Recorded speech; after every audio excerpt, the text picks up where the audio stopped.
you share a little bit in terms of just your story, in terms of just how you dealt with your struggle with cancer? Yeah, so it was March of 2015, and I went to open a refrigerator door, and I fainted. And that had never happened before. But I'd been in 3 cities in 8 days, given a lot of talks at my daughter's wedding. I rationalized it.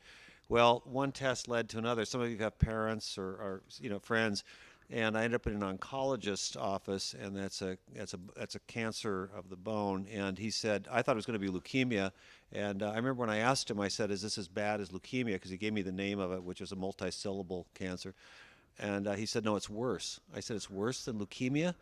He said, "Yeah, you basically your bone marrow is producing junk, and you're at 7% now, and when that gets up to about 30%, your immune system will collapse and you'll die of a common cold. It's not AIDS, but it's like AIDS." So the only possible solution was a bone marrow transplant, and at that point everything was going down, and there was a 25% chance that my brother would be a match. He was. Um, but he's 2 years older than me. Most bone marrow donors are in their 20s. So when the time came for the transplant, I had gone through 5 days of just intensive chemo and full body radiation, and they couldn't get enough stem cells out of him. So one night they gave him a $15,000 shot, and he rocked. He said he rocked and rattled all night, but that got it up to about 80% of what they needed. So we went ahead. Obviously, the transplant was a success. Some of my peers weren't so successful. I was in a cohort, and it's about a 50% survival rate. And of the 50% who survive, 30% have serious sort of limitations. So I'm one of the 20%. I'm 1 out of 5 that gets to be like this. And it's both a wonderful gift and a wonderful burden. I mean, it really is. I went through sort of severe survivor's guilt for a while. It's now been, 3 years? But I was in isolation for a year.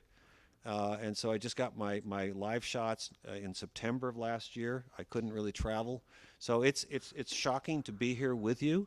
I really was counting my life in terms of months, and now I'm starting to think about years again. But I look at life very differently, and I'm trying to figure it out. I have 2 sets of DNA. I'm not kidding. And the inside of my cheek is my old DNA, but I have my brother's DNA. My blood type changed. So who am I? Right? All sorts of interesting identity questions. So anyway, that's briefly Now, my story. what you mean, in some sense, isolation for a year? You really had you couldn't leave the Well, house. my wife, for 4 months, my wife and I were in cancer housing, and it was just the medical staff and us, and that was, we were living there. Then we moved home for 8 months, and I couldn't see anybody inside. I could go for walks outside, but no dogs, no plants. I couldn't, none of that. So I had a very weak, what they call an immature system, and it was fragile. So they really protected me. I'm going to go back on the next one and come back with you on your career. Sure. I'm going to go to Donna. Donna, everyone has known you as our MC. Is this week you've dealt with a lot of tragedy, even in your life as well, or some tragedy. Who's 28 years old in the room? Noah's 28. At 28, I joined a sorority that no one wants to be part of when, frankly, there's no easy way to say this, but we buried our 3.5-month-old son who died. He died of sudden infant death syndrome, which is very unexplained, and we instantly became a statistic that into which categories, excuse me, we fit none of the categories that theoretically fed to that. But our lives changed literally in an instant, as I know you understand as well. Yeah. And Donald is I've known Donald since 7th grade. I was his youth counselor. He was one of my student leaders all throughout high school, and then from that point I went to the University of Michigan. And Donald, can you share a little bit about? And please, I think just what happened and just Yeah, thank you for having me here, Tommy. The short is, I'm 34 years old. At the age of 28, I was married to Nancy, the most beautiful bride ever. And we were married about a little over 2 years. And she, all of a sudden, she went home. She had a bleed in her brain, and I got a phone call. Things were going well. We had just purchased a brand new home, built it, and moved in. And yeah, I get a phone call from her. She was at work. I was off of work. And she just called me and she said, Donald, I'm not feeling too good. Can you come pick me up? And so I got in the car, started to head to work. And then by the time I got to work, along the way, just got phone calls. I called and just her coworker was just saying, she's not doing too well. We're going to call the ambulance. By the time I got there, the ambulance were there, and she was non-responsive. On her way to the hospital, she started seizuring. I thought, we just closed in a home, a lot of stress, and I thought it was just probably an anxiety attack, panic attack. My sister, who had a panic attack in the past, I felt like it was kind of similar symptoms. Nancy was a healthy 28-year-old female, and so, yeah, by the time we got there, the neurosurgeon came here, went in, kind of did some neurological testing, and pulled me out and kind of sat me down and pretty much said, she's not really showing any brain function. And so, so just like that, just life kind of flipped. Nancy loved Jesus. We love Jesus. Our goals with, pursuing our careers, our purchase of the home, wanting to start a family, just having the whole dreams in front of us, right? And yeah, just like that, just life changed. And so all of our dreams were, in my opinion, was like God honoring. We love Jesus. We were serving at our church. We were, yeah. And so that's just a short of, that was 4.5 years ago. Yeah. Donald, let me go back with you. I've known you since you were a little boy. You have been with me through life and all that other stuff. I think a lot of times getting your texts and getting your emails, especially when Nancy was going through that situation, talk about the pain, especially when you knew she wasn't going to make it, and even during those last hours, if you're comfortable with it, what was going through your mind? What were some of the struggles? And you and I have chatted about. Would you be comfortable talking through some of those things? I think the biggest struggle that I had, or the challenge when we were in the hospital, was wrestling with even the things of really just even learning how to pray, because I think there was just shock, like, okay, what's happening? And I accepted Christ when I was in 3rd grade, so that was years ago. So I kind of didn't grow up in a Christian family, but I pretty much, for the most part, been to church for a while, and I was very thankful to really have mentors and counselors like Tommy really come alongside to me, really learning what it means to have a relationship with Jesus, and really teaching me God's word. And specifically, I was just like, I know that the Bible verse of, you can have faith as little as a mustard seed and you can move mountains. And I was just like, God, how do I even pray for that? Like, everything is pretty much saying she's gone. Like, the doctors are saying she's gone. And yeah, I was like, how do you pray? Like, if we can do miracles, God can do a miracle. How do I pray for that? And I was really wrestling with that. And I think also it's just really lacking faith in that situation.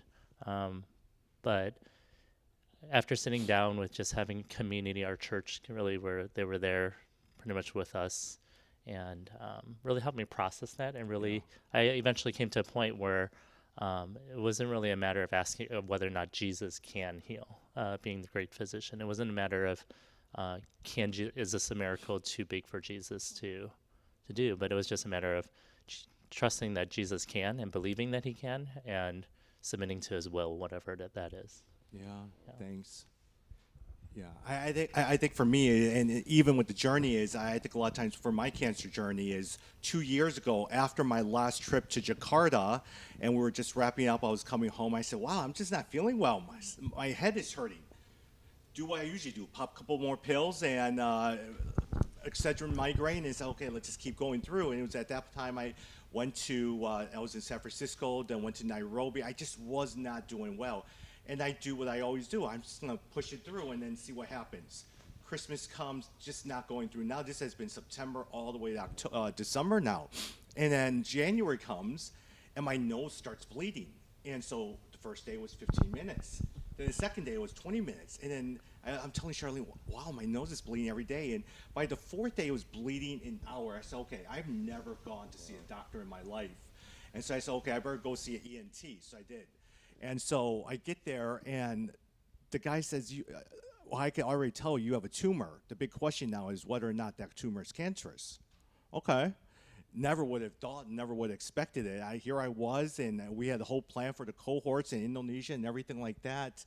And in some sense, Alec, is then I get a test and get x-rays and everything like that. The surgeon doctor calls me and says, hey, I'm here to schedule you for your cancer surgery. I said, huh? And he says, your doctor never told you had cancer? I said, no, he never told me you had cancer. He said, oh, I'm so sorry. This one shouldn't have happened. I'll tell him to call you right back. And so that's really how I found out I had cancer.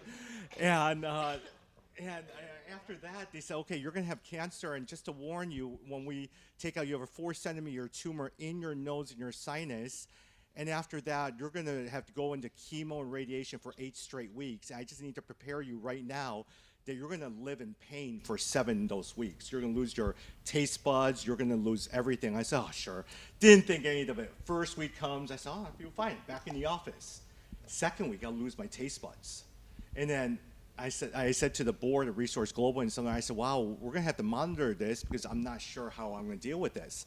Third week, I am now in pain. And not only can I not eat solid food, I have no more saliva. I have no more taste buds. And so then I can't eat solid foods, and now I have to drink for the entire 8 weeks, and there's no taste buds. So what are you doing? It tastes like water. It feels like for about 7 weeks, all you're doing is drinking water. And for the next 7 weeks, you are in pain 24 hours a day, nonstop. And the one thing the doctor kept telling me is, Tommy, you're in pain now. And just to warn you, it only increases. And you're going to get to a point that you're not going to bear that pain. And you're just going to have to just push it through. And that was the hardest thing, living in pain for about 6 of those weeks. And the pain only increased. I remember I couldn't sleep. It was 3 in the morning, many days. Charlene was there, and I couldn't get out of bed. I lost 72 pounds in 8 weeks. And I was averaging about 16 pounds a week. And the doctor says, if you do not eat and force food down your throat, and we're going to have to put a tube inside your stomach, you're going to have a food eating tube. So you're going to have to eat whether you like it or not. And I hated food at that point in time. And I just had to force myself. But to live in pain 24 hours a day. And Alec, goes to you, it mentally messes you up, doesn't it? And I think a lot of times it really affects you, not only physically, but psychologically, emotionally, spiritually, everything. Yeah. So they took me all the way down, and then for 40 days, 23 days, I had 0 white cell count. So I was taking 50 pills a day, and there were all these symptoms of insomnia. I would go from diarrhea to constipation. I lost tremendous weight too, but I just remember I was a zombie. I just total zombie. And the good news was at 23 days that I started having a white cell count on my blood, because they take blood every day. And but it was the most Job-like experience of my life, because you're just absolutely miserable. And despite the pain pills and the steroids and everything else they tried to give me, it was Job. I mean, it really was. Yeah, Alec, I know. They kept feeding me morphine, and they kept increasing the dosage, and I was delirious. I was not even thinking through, and you're trying to figure out how do you find hope in all that. Well, I don't know if you had chemo brain, but I couldn't complete sentences. I couldn't read books. I couldn't think. I couldn't talk. Yeah. So it was like being somebody else. Yeah. And you're experiencing this, and your brain is going, what's happening? Yeah. And is this going to go on forever? And you've never been through this before, so you don't know if it's really going to end. They tell you it's going to end. And it did for both of us, but then when you're in it. Yeah. So I don't know about you, Tommy, but for me, I was president of InterVarsity. I was going full-fledged. I was doing everything. And literally, And you were within. on your big campaign too. We were, yeah, we were. So literally within 3 weeks from the second confirmation, I left Madison, Wisconsin. I resigned from the presidency, moved home to Seattle. So it was like from that to that. It was a total contrast. Yeah, yeah. And I think a lot of times, even this whole idea of chemo brain, I never think about it. They say you lose your memory. That memory has not come back for me. And so I'll go through periods where I can't remember. And in some sense, before all that, I used to remember everything, names, everything like that. I just can't remember. And you're just dealing with the pain in your body. It's a whole new body. Well, and there are times now I don't really recognize myself. I mean, why did I do that? Why did I think that? Why did I say that? And I'm still kind of emerging as this new person, and it's weird. Yeah. It's very weird. Donna, let me ask you a quick question. I think when you were going through that, you and Jackson are two of the strongest spiritually. I've learned so much about you. How did you guys process through all that? What was going through your mind and all the other stuff? How did you get past through it? Well, strangely enough, are we taping this? Oh, okay. The question was, do I need to use this? Because all I hear is my voice Yeah. in the thing behind me. Strangely enough, in the providence of God, I had done an independent study report on sudden infant death syndrome when I was in 6th grade. I did not grow up, can't wait to be a mom, can't wait, all these things. It's like, why in the world did I personally choose this subject in 6th grade? So basically, I knew what there was to know, at this level about sudden infant death syndrome. And strangely enough, SIDS was my husband's greatest fear. But what it meant was that God protected us in that, because there's an incredibly high divorce rate after the death of a child. Within 5 years, there's an 85% divorce rate after the death of a child in a marriage. And so God protected us in that. And the reality of the matter was, as we were in the emergency room, it's a long story, but when we were in the emergency room about to leave, God's Spirit, it's clearly God's Spirit, because it was far too cognitive a thought for me to have at the moment. But I remember turning to our then senior pastor saying, now's time for me to reconcile how I feel with what I know to be true. Yes. And that has impacted my life in ministry every single day since then. Because what do we do when we face difficult things? So many of you know people who have reconciled what they know to be true with how they feel. When God doesn't show up, if I could take any words out of the Christian vernacular today, that would be it. But, if God doesn't perform the way he wants him to, doesn't do what he wants him to do, we reconcile what we know to be true with how we feel. And the only thing that I knew, that was not great, big, huge, grand things, but I knew that the God I knew and loved the day before was the same today. Yeah. That the God who was present, and that the God who was loving, and that the God who was just was still all of those things that day. And it's just a matter of, okay, one day to the next, being reminded of that. Yeah, and Donna and Donald and Alec, I'm not sure how you felt what that is.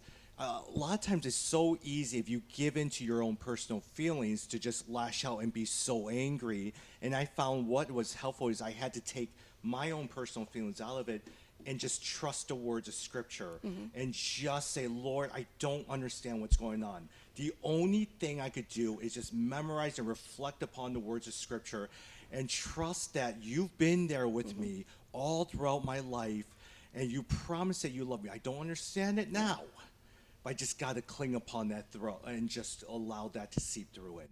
Well, similarly with what Don said too, that notion was strangely comforting, and I know it was not remotely comforting to people around me, especially to neighbors, non-believers.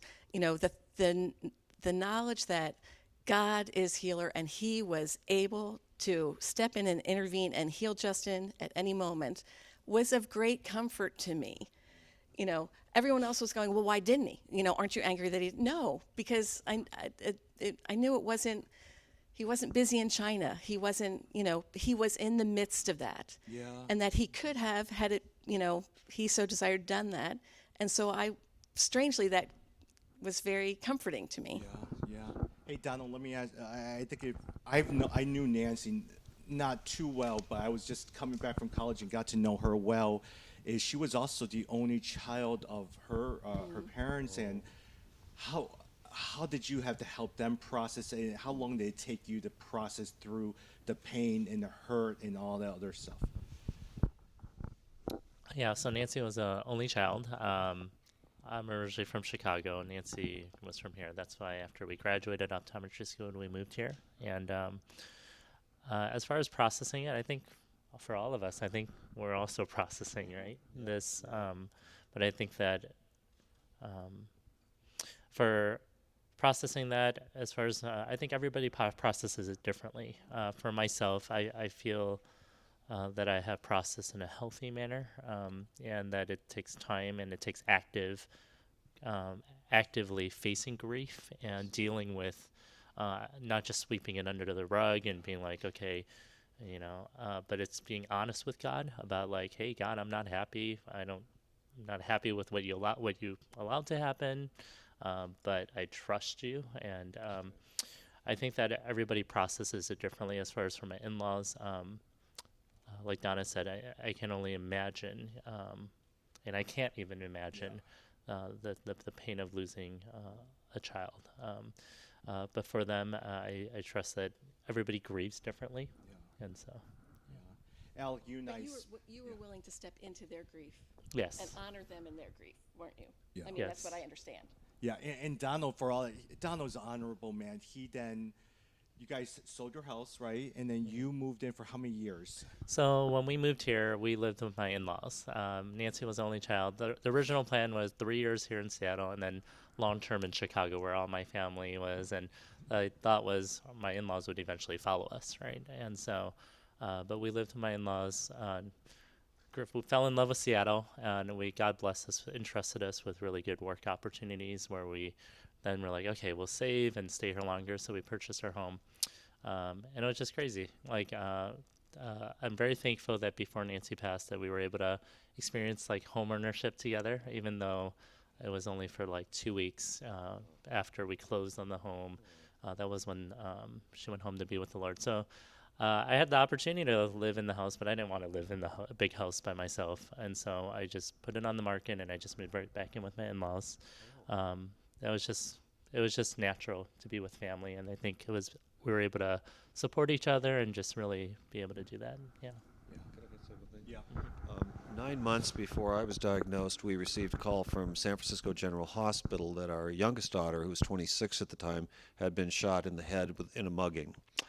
And she survived. The bullet didn't go in her brain. It took 3 inches off the back of her skull. So I sit here with the two of you. I'm really sorry. And as a father, I almost lost my daughter, but I didn't. And I don't understand. I'm thankful she's here, but I don't understand.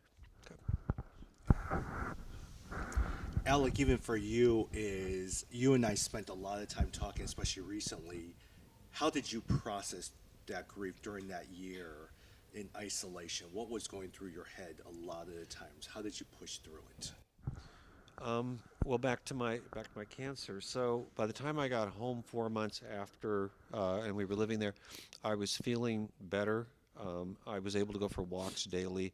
I was starting to mentor people online. So thank God for technology, right? I mean, I was during this year of isolation, I was working, and so I was able to do Skype calls, and life was actually fairly joyful until about 6 months after the transplant. I was telling you about this. The survivor guilt kicked in really hard, and for about 3 months, I was depressed. Yeah.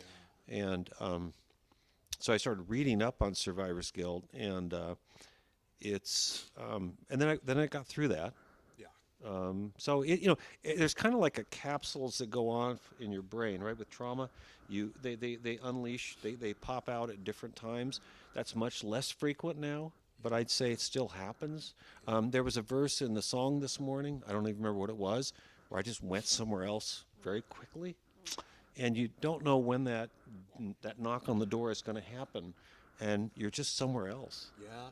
Well, I think that's a sense of God's grace being sufficient to meet the need of the moment.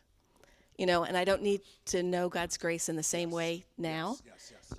But I knew it in a way that was very different and really met the need of the moment in the midst of that. So I think sometimes that's what I think of when I think of the, those moments. Yeah. I'm not sure. You guys saw, I spent 7 weeks in 24 hours a day pain. And it started, if you ever had a canker sore, one is bad. It's like having 30 canker sores in your mouth. Yeah. And I could literally taste the skin that was always the chemo. With every chemo, you just taste the skin that was just literally being destroyed in your mouth. And then pretty soon it affected all your nose. You can't breathe anymore. You constantly have running nose, and then it affected outside the skin. It literally felt like somebody took your outside your skin and rubbed it against concrete. There's no stopping the pain. There was just nothing. It was just dulling that pain with morphine. And I think a lot of times I couldn't deal with the pain any longer. By the 5th week, you're sitting there, you're so delirious. You just want to just do something to get rid of the pain, and it's not going away. And I think a lot of times Sam over there, and we had a group text going, and all I could do to email a couple of the guys that were my friends is I said, every day I'm just in so much pain, I can't deal with it anymore. Kent would used to come and visit me, and he would just sit there. I still remember one day he just sat there, and all I did was cry. I don't cry very much. Rarely do I ever cry.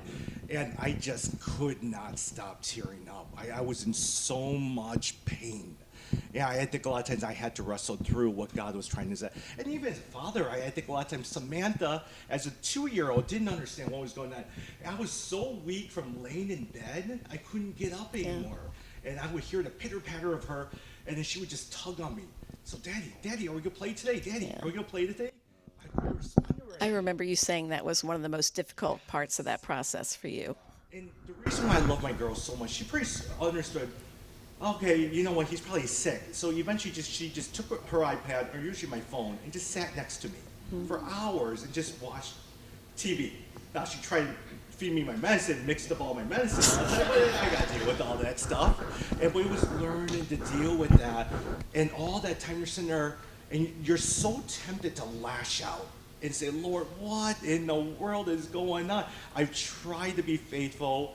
I have no idea what's going on here. Why did you let this happen? I just don't know. Yeah. But how did God use those, going back to what Derek talked about, because every one of us, Lord willing, they will not be these kinds of things, but there will be those crucible moments that truly are. And I think each of us can readily say that those were truly transformative experiences, uninvited. But in the midst of that, you want there to be grand things that come out of it. And you obviously don't see those things right away. And I would be lying to you if I said today that I wouldn't trade anything to have my son, But do I treasure the things that I learned about God in the midst of those things? And were those things really transformative? Absolutely. Absolutely. So how did God use those things and really redeem those things? And is he continuing to? Because it's very fresh still. How has God been redeeming those things in your lives? It is hard. Yeah, there was this mantra that I had: "I trust you, Lord. I trust you. I trust you," and it was true faith. And the other thing for me was I really came ready to die. The Lord was present in that room where I was, especially during those 23, 40 days where I really didn't know. At 40 days, they came in and said, "Mr. Hill, you have a 90% chance of living." So 23, it started showing up, but we really didn't know. And I thought the Lord was preparing me to die because he was so real. And by the way, if you have a discipline in your life of daily quiet time and Bible reading and prayer, when you get sick and the storm hits, it all pays in spades, because passages I couldn't read, but passages would come to mind, calm me down, and I really felt so. In terms of, I remember making the statement. I made a video for InterVarsity staff, and I said, I believe God will have a redemptive purpose. God didn't cause this, but he has redemptive purposes in this, and that I won't see them for a while, for 6 or 8 months. I think one of the redemptive purposes, I'm a different person, and a lot of that's for the better. There's another redemptive purpose of my wife, who is just my caregiver. She was so good that the doctors wanted to hire her, and she said, "No, I only want to do this for my husband." There's things that she had to do for me that she doesn't want to have to do for anybody else. So I'm still pondering who I am. Like I said earlier, coming out of this, for my daughters, I think they're redemptive purposes as well in terms of how they view life, how they view their parents. But it's still too early, maybe. I know it's too early.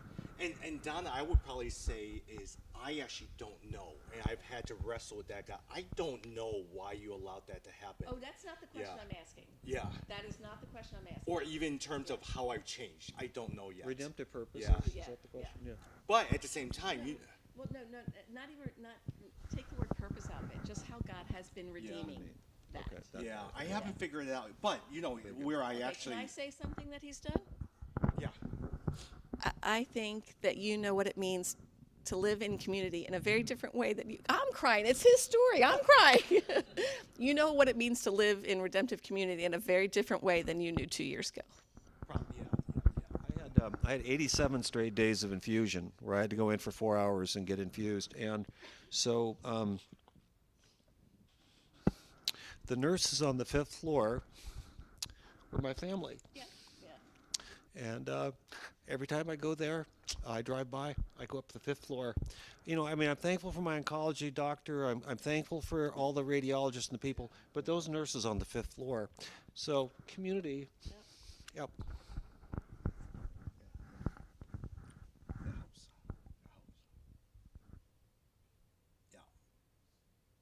I think one of the challenges when you're dealing with suffering and grief is that, it does impact your day to day. Because I would imagine it's not unique to me that for a long time, sort of the edges of life were worn away. Nothing was either quite exciting and things were definitely not nearly as, traumatic. And it just sort of took the edges off, and I think that was a bit of a surprise. And I was frankly surprised that there is a pain that is not a physical pain that is as real and genuine as any physical pain. I'm sure you know that. Yeah, I think I think it's a process, and so for all of us, I think it's a relief and comforting to hear you guys saying it's still taking time to really process that. I think as far as redemption, I view life differently now. I think before, as a Christian, I would hear people say, "Oh, I can't wait for Jesus to come back. Jesus, come quickly." I'm like, I kind of want to live a full life, Jesus. Be a grandpa. I'd like to have family, children, grandchildren, and then you come later on. But I think I realized that I was just I wasn't mature. My views of heaven was totally just not biblical. I wasn't excited about heaven. I thought of heaven as a sterile place of clouds and endless worship and just something that sounded boring. And I think part of that was influenced by maybe what I saw on TV or what perception of that. But, once you lose a loved one or once you have a near life or near death experience, you start to really ask the question, what am I doing with my life? And why does God still have me here? And what do I have to look forward to? And the Bible talks a lot about heaven. I read a book by Randy Alcorn titled Heaven, and that just changed my perception about that really where I am right now is just temporary. And I look forward to seeing Nancy again, and I'm thankful, and I can have peace that knowing that where she is. And so I think that redeeming myself personally and growing in my walk in that way. And I think part of it is learning to just say, if I don't even ever find out why, that's for God's God, and I might never find out. Even if this is what God allowed to happen in my life, part of it is just submitting to that and saying, God, you can do whatever you want to my life. Yeah. Did you guys find yourself being impatient sometimes with people, or small talking, or they're jibber jabbering, and well, do you? Well, I don't, not quite the same thing, but I realized in short order that when you're grieving, you have just as much a ministry to other people as you do them, because some of the things that people do and say are, thankfully, many people have not had to experience something like that. But the reality is we all try to go to the most difficult thing we've been through as an equivalent, and so sometimes it's an odd mixture of receiving grace and having to extend grace at a time when your tank is, theoretically empty. And I think God allows that, because I remember very vividly a friend saying, oh, my husband was out of work for an extended period of time. Like, oh, let my husband be without work the rest of his life. But it's like, for me to love in that moment meant to be willing to look beyond, my pain in that moment, to still treat my brothers and sisters the way Jesus wanted me to. I didn't have a pass in that season to not love God well and love others well. I don't know what your experiences, but people who try to comfort you sometimes don't. And well, let me tell you my worst story. So it's 3 weeks before the transplant. I've already had chemo. I'm at a funeral of all things, and I'm so weak I can't stand up afterwards. I'm sitting down, and this couple comes up to me. They're distant cousins, and they say, you should trust God and not go through this transplant. He's the medical, he's the doctor, and if you do this transplant, basically they said it was sinful. And I was so weak, I couldn't fight back, but I'm still angry about it. I don't know if you. Were they well-meaning? I think so, but in a really awful way. So. As we wrap up, Donna, last encouragement. I'm going to go down the list. What are some of your? Scripture tells us we're going to deal with trials. We're going to wrestle with it. God's always constantly molding and shaping you to a person. Any last words for these individuals as they're going to have to deal and wrestle with some trials in their lives as well too? Well, I think one thing that God makes very clear is that He comforts us so that we're able to comfort others. And so, even whatever challenge you end up facing or have faced, they're all by God's design communal in nature. It's not left for me. I said, I joined a sorority no one wants to be part of, but the reality is I joined a sorority, and I had a responsibility. And so, one thing that we have done, thanks very much, we have. Even if you've gone to a park, you don't typically hear the story because it's not an illustration. It has been used when it's appropriate for the teaching of the, scripture or whatever, but it's not an illustration. This is a very deep part of each of, your lives. But because we are in part of the family of God, and because He has comforted us so that we can comfort others, it is communal in nature by very design.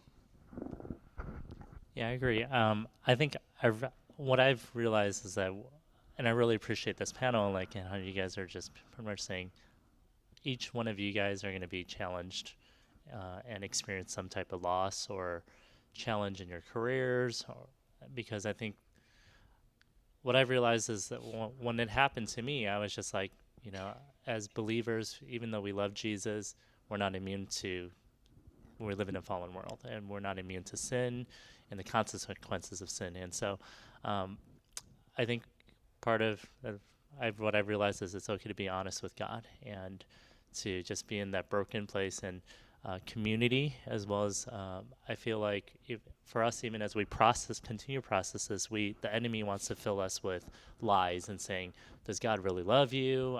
What did you do? And stuff like that. But I think that's another important part of really just trusting, knowing the word, and really being able to rebuke those lies, identify those. And a big part of it is really being in the word and also being in community.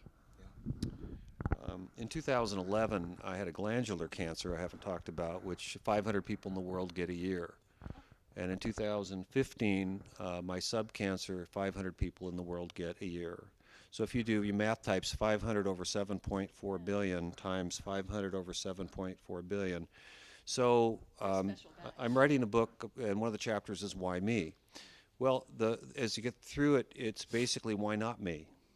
And I think that health and wealth gospel is one of the most pernicious, awful doctrines ever. It's just so, because what it says to you, it's almost like karma, that if you do good, you'll get this, and if you do bad, you'll get that. And that's not the way the fall works. It unleashed a randomness in the world, and it sort of comes out unequally. We don't know why. And it hits some people more than others. So what I encourage you to say is, you're not immune, as said, and why not me? And that takes some of the sting out of. You're tempted to get a little bitter or kind of resentful, or you read Job 1 and 2 and you go, okay, Lord, are you playing with me here?